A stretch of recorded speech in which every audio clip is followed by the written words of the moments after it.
Welcome to Mic Action Podcast. I'm your host, Donna Eade, serial podcaster and mentor, here to guide you through the world of podcasting. Let's dive in.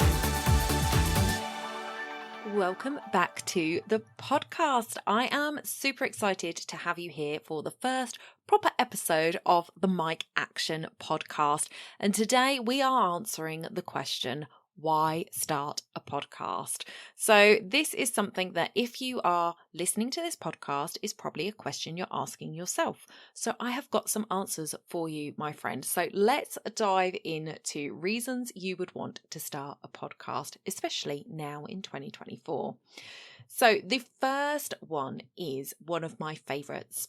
Podcasting is what I like to call a long tail marketing tool for your business. And we're going to be going over marketing in a couple of episodes' time. So I'm not going to repeat myself too much. I will dive into some other things in more depth in this episode, and you can catch the marketing one for the in-depth on the marketing stuff. But basically, your podcast is a long tail marketing tool. It is evergreen. It is not run by an algorithm. So I like to think of social media and our pillar content as two different things. So your social media is how you talk to people on a daily basis. Your content pillars are what you do as your big piece of high value content that you share out through your social medias. And the great thing about having a podcast do that for you is that it is not tied to an algorithm. It is not tied to the same sort of things that YouTube videos are, for example. There's an algorithm there. It's going to show you to some people. It's not going to show you to others.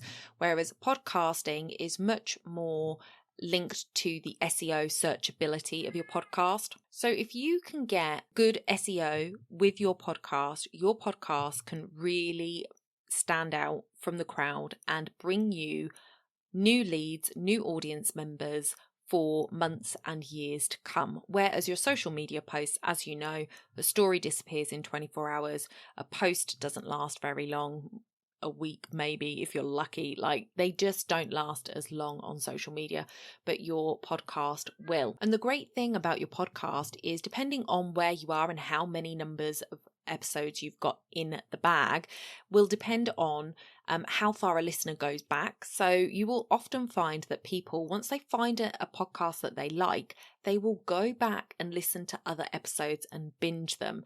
Now, if you are only sort of, maybe under 40 episodes in, you will find a lot of people will just download your entire back catalogue and listen to it on a binge. If it's more, then they might go back and find episodes that they like the sound of, the titles, and listen to those. But that's the great thing about podcasting, is people will often go back and listen to what you've done before. Whereas with YouTube videos, it's not so much. People want to know what's going on right now because they tend to be more timely. And with blogs, again, people don't tend to go back and read past blogs. They'll read what comes up if they're searching for something, and that new blog comes up, and then they search for something else and an old blog comes up, they'll go and read the old one, but they're not often binging your blog. So we're going on to that. There is low competition for podcasting compared to videos and blogs. Now, you may be able to hear my cat in the background. I have tried to be quiet so that I can make her disappear, but she's being very noisy right now. So my apologies if you can hear her. I've just got to go with it, because if I waited until she was quiet, I could be waiting half the day. So with your competition, you have got some stats that I will bring up in a couple of episodes' time. So make sure that you are subscribed so you don't miss that episode. But if we look at the pillar content, there is 600 million blogs. 600 million blogs on the internet. There are 51 million YouTube channels. Now, these are stats that I got last year, so about 6 months ago. So this could have changed since then, likely to have increased, maybe not by millions, but certainly there will be an increase because there's new blogs, new video channels coming up all the time, also new podcasts, but there are only 5 million podcasts. So podcasting is the baby of the bunch, which means that there is great room to grow and kind of solidify yourself as an expert in your niche in the genre of podcasting. So it's really great for kind of getting in at the ground floor level. Now, obviously, podcasting has been massive in the US for a long time. It has picked up here in the UK since 2020. It is continuing to grow. There are more listeners coming in and listening to podcasts and looking for good quality content from their podcast hosts. So if you can get in now and create a loyal following and create quality content, then you are going to stand out in a sea of other podcasters who are going to come and go, because the stats around the number of people who start a podcast and don't carry on are astounding. I don't know if I touch on that in the marketing one, so I will mention it here, but 90% of people who start a podcast will stop podcasting at episode 3. So that leaves 10% of the people who start. Of those 10%, 90% will stop podcasting after episode 21, which means that there is only 1% of the original 100% left after episode 21. So if you can be part of that and build a loyal audience, then you are going to stand the test of time. You're going to become a known entity in the space, and you're going to be that go-to trusted expert in your niche. So definitely worth starting a podcast from the competition view. And I've touched on this as well, the high value content. So in social media, we can only provide so much. We've got character limits. We have got to try and get to the people where they're at, whether it's reels or stories or polls. You know, these are little snippets of value. And while they can be highly valuable, they are very small snippets, and you really can't dive too deep into what you want to say. So your podcast is a way of extending on that value and creating that more in-depth value for your audience. So the other thing about podcasting that I absolutely love, and you might freak out if you're listening to this on headphones right now, but I want you to do this little thing for me. So wherever you are right now, unless you're driving or you're really in public and you really don't want to do it, feel free not to. But if you can, right now, I would like you to put your hand out in front of you, straight out in front of you, like you're giving a stop sign to a car. And that is your arm's length. This is what we call our personal space. So anything in front of your hand, the back of your hand that's facing you, and you, that is your personal space. And when people enter that space, that is very intimate. And if we don't know them, it can be off-putting. Yeah. So if somebody encroaches on your personal space, it feels really like uncomfortable to us. And that is because they're a stranger. Who are you to come in? Have I given you permission to come within this circle that I've drawn around myself imaginarily? Is that even a word? But that is your personal space. And I would love for you to just do a little tot up of the number of people in your life that you allow within that circle. Now, you might obviously, and for a period of time, because I know we go to networking events, we might hug our business colleagues, we might hug people as we see them. Those are quick, intimate, in and out of that space. How many people would you actually allow to be in your space for a long period of time? So it's probably under 10 people that you would actually be comfortable if they were in that space for a long period of time. Now, how many of those people would you feel comfortable if they came over to you and whispered in your ear? How many of them could do that without you flinching and going, what are you doing? It's probably gone down again, I would guess. For me, my other half could do it, my daughter could do it, and not many other people, maybe my sister, but not really anybody else. If anybody else came that close, I would flinch. I would be like, oh, that's a bit too close for comfort for me. You may be different. We all have our preferences. However, I just want you to remember those numbers when I tell you that when people are listening to podcasts, 79% are listening on a mobile device. And that means they are more than likely listening with their headphones in. And most headphones these days are noise cancelling. So that creates this very intimate space where you're literally talking in somebody's ear, not talking like in the air around them, in their ear, like you're whispering to them. That's very intimate.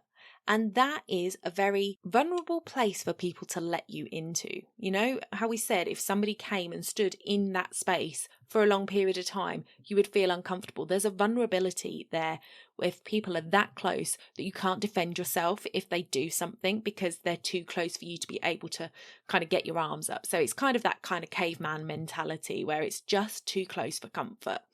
But here I am, a perfect stranger to most people who are going to be listening to this podcast, yet I have been allowed into that space, and I don't take that lightly.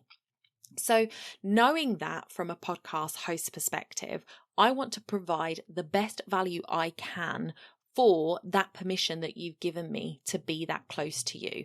And I thank you for trusting me in that space, because although I'm not physically there with you, it is still very intimate. And whether or not it's cognitive and people realize it or not, it is a subconscious thing when people are letting you that close, that you are able to build trust with them a lot quicker than other mediums of divulging content, so videos, blogs, etc., because they're hearing your voice, they get to know the tone, they get to understand who you are as a person at your core, and it just feels different. And then on top of that, you have got this very intimate space that you are creating with a podcast, especially when somebody's wearing headphones. So that's just something to bear in mind. So the other reason podcasting is a great thing to do is because it can create multiple income streams for you. So last year I had an article in the Brand You magazine, and if I remember, I'll link it below for you, but it was how to monetize a podcast. Now, for me, podcasting isn't about being a money-making venture. That's not how I see it, because I haven't got a massive audience of people. Now, if you are an Amy Porterfield of this world or a Jenna Kutcher of this world, and you have a podcast that's been going for years and you have millions and millions of followers, and therefore can translate that into millions and millions of downloads on your podcast, then amen to you. You can definitely turn your podcast into a money-making machine. But for those of us who are small business owners, who aren't necessarily looking at multi-millions of pounds coming into our business each year, we're not looking at growing a team of 20 to 30 people, we're not looking at global domination, we're looking at our own whys and our own comfort level and our own size of business and our own income goals that probably don't go that high. If they do, more power to you, but you still have to go through this first stage. So wherever you're planning to end up, if you're not at the multi-millions right now, then you're not really going to be able to monetize the podcast in the way of gaining advertisers, because you need to be getting thousands of downloads on your podcast to get that click rate through for adverts. So once you're up into the thousands of downloads, that could be a possibility for you. But how do we make money on our podcast in the meantime? Because we want to make it work for us. And for me, that is selling what you do. So making your podcast link to your business in some way so that you can talk about what it is that you do and how you help people, and share when you've got offers coming out, share when you've got classes coming out, share your freebies, share your programs, your coaching, whatever it is. You can share all that on your podcast and bring new clients in. So that is the main way I see of you making money with your podcast.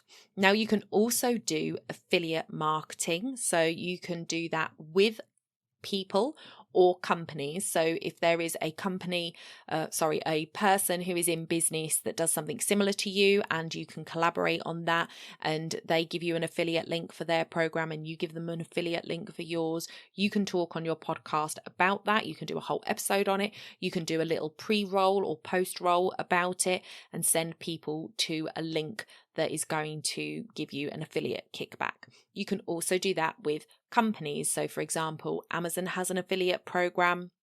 I am part of that affiliate program. So when I share links in my podcast, the Mindset in Action podcast, I have links down there for my guest bookshelf and my bookshelf. So if you want to know what books we're reading, because I am big on books, all of those are linked. And if you were to buy one of the books through that link, then I get a little kickback, but it doesn't cost you any more. So those are great little ways of bringing in a little extra money if you wanted to go down that route. And if you've got somebody who's helping you with your podcast, then this is obviously something that they could handle. You could do collaborations with people, have them come on your show, talk about what it is that they sell and be an affiliate for them in that way.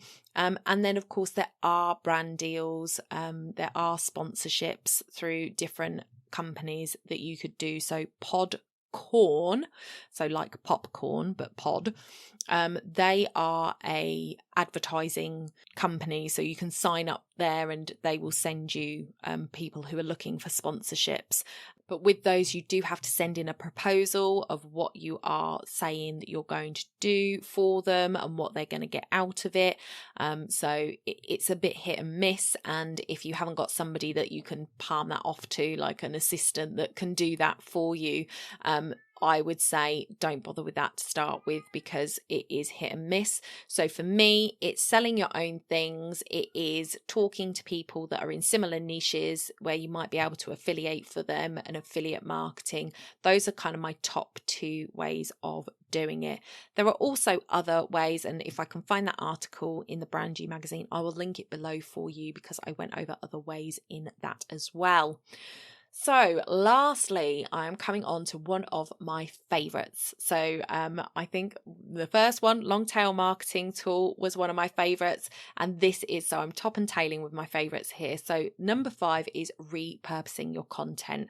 So if you can repurpose your content, you're expanding the reach of it, you're going to increase the engagement on it, and you're going to get more people coming back to your podcast. So to me, a podcast is so amazing for this. And I am huge advocate for Pinterest at the moment. Now, I am currently testing, so I can't say 100% that this is going to work for me, and I'm not seeing results just yet, but I am only on week 2, and I have heard that it takes a little while with Pinterest because it's SEO, it's search engine based.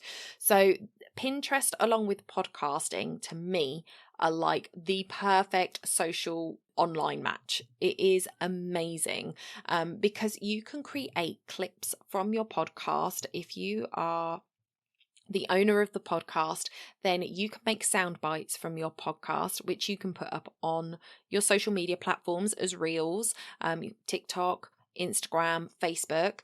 You can put them on LinkedIn. You can create quotes out of your podcast. You can create descriptions, and I use ChatGPT for a lot of this, and it makes it so much quicker. I also use Canva for all my graphics, so I will link Canva down below if you aren't yet on it. And Canva is great for creating templates so that you can keep your brand consistency, and then you're just dropping in new episode information onto all these templates and posting them up. And I did do a Pinterest training recently, and I'm looking at possibly doing a podcast specific Pinterest training at some time in the future. So if you're interested in that, make sure that you are on my email list somewhere. You can go to donnae.com/podsquad, and that will get you on my email list, and I will be able to tell you when that comes out, because I think it is really interesting. But I want to test it some more. I want to get some results. I want to see what it's doing before I go and promote it in that way. But you can create, for example, 10 different pins for the same podcast. You can create 4 or 5 different social media posts for the same podcast, and you can post these all out over the period of a week or 2, or maybe over the month, and that is going to be constantly bringing new eyes to your podcast. It's magic. And with Pinterest, those things live on. So whereas your social media posts, you put up a story about your latest podcast episode, it's gone within 24 hours. A pin's life is around 6 months to a year. And some of them last even longer than that because it's search engine based, not algorithm based, and not tied to time limits for social media.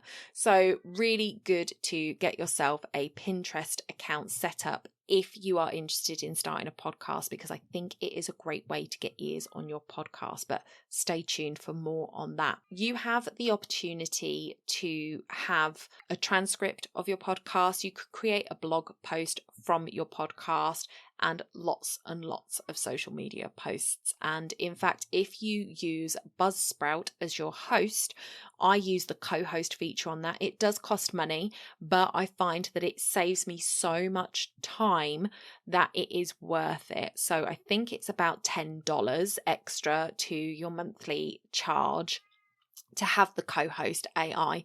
And what that does is it does a transcript for you, and all you need to do is go and add in your name and the name of any guest, and whether you're a guest or a co-host or host, into the transcript. And then it produces a blog post for you to use. It produces 5 Twitter posts, X, and it provides a description for the podcast as well. So with all of that, you have everything you need to create all of the other things, and you can use ChatGPT to do that. It can be so much quicker than anything else. It's amazing. You really have got content then for your social channels, for Pinterest, for days, and that can really just help to bring in new ears. And what I always remind people is that on social media, people aren't seeing everything you post. They do not see everything you post. They're not going to even realize that you've posted the same thing twice. I would say you don't even have to change the graphic, because if you can get 9 different posts, then by the time the 9th one is, if they go back to your wall, they're not going to see it anyway. But the likelihood is they're not going to see it. And the other thing is, if they do see it, they don't stop to think about it. And so if they see it again, then they're did I see that before? And so it's not even that they think you've posted it again, they just think it's come up in their feed again. So please do not be afraid of repeating yourself. You don't have to make hundreds and hundreds of different graphics for your social media so you can post about the same podcast. You could create 2 or 3 and you could use them multiple times. I think the worst thing that podcasters do is put their podcast out there, talk about it on the day that it goes out, and then they never talk about that episode again. It is a failure to use this high quality content that you're producing, and you just keep producing more and more, but you're not utilizing it. So make sure that you're utilizing it well. And this is something that you could get a VA to do, is to take your podcast episodes and turn them into all this content and schedule it out for you. So that is a great tip for you. Okay, so that was a lot. Those were the 5 reasons why I think you should start a podcast. So we had its long tail marketing. It's a long tail media marketing tool. So you have longer life on it than you have on your social media posts. It is not held to an algorithm, so you're gonna get found more often than you would on socials. There is low competition, so you're not trying to compete with 600 million blogs. You're not trying to compete with 51 million YouTube channels. You are just focusing on podcasting and becoming one of the best in your industry in that area. High value content. This is where you can put all of your great stuff. And when you speak it as well, you're just elevating your authority with that, because they are hearing it come from you rather than reading it and putting their own voice to the words that they're reading, or watching it where that kind of dilutes your tone because they are watching what's going on. They may be distracted by what's in the background. Maybe somebody walks in the room, so then they're focused on them. It's very easy to get distracted with a video, but with an audio, they tend to be doing something else that's kind of takes them out of being distracted, like going for a walk, going for a run, going on the school pickup, driving to and from wherever, doing the washing up. So they tend to be doing mindless tasks that they can do on autopilot when they're listening to a podcast. Whereas when they're watching a YouTube video, they're likely sat down. If anybody comes in, they're going to get disrupted from it and distracted from it. Whereas when they've got the headphones in and they're doing the washing up, that's kind of, they're in the zone. So that's another one. Multiple income streams, from selling your own stuff to being affiliate to getting those brand deals down the line. You have got so many opportunities with a podcast. And then finally, repurposing. So from one podcast, you can make 20 TikToks, but you cannot make one podcast from 20 TikToks. So it is a great thing to have and then be able to break down into smaller bite-sized chunks and disseminate through the rest of your social media. So that is it for today, guys. I am so sorry if you can hear Twinkle in the background. She literally has not stopped the entire episode. My apologies. I will try and reduce it as much as I can in post. But thank you for joining me today. If you have enjoyed it, don't forget to hit subscribe where you listen and leave us a review. And I will see you in the next one. Bye for now. I hope you enjoyed this episode of the Mic Action podcast and are enjoying the series so far. If you are, make sure to drop a review where you listen and share it with a friend. Until next time.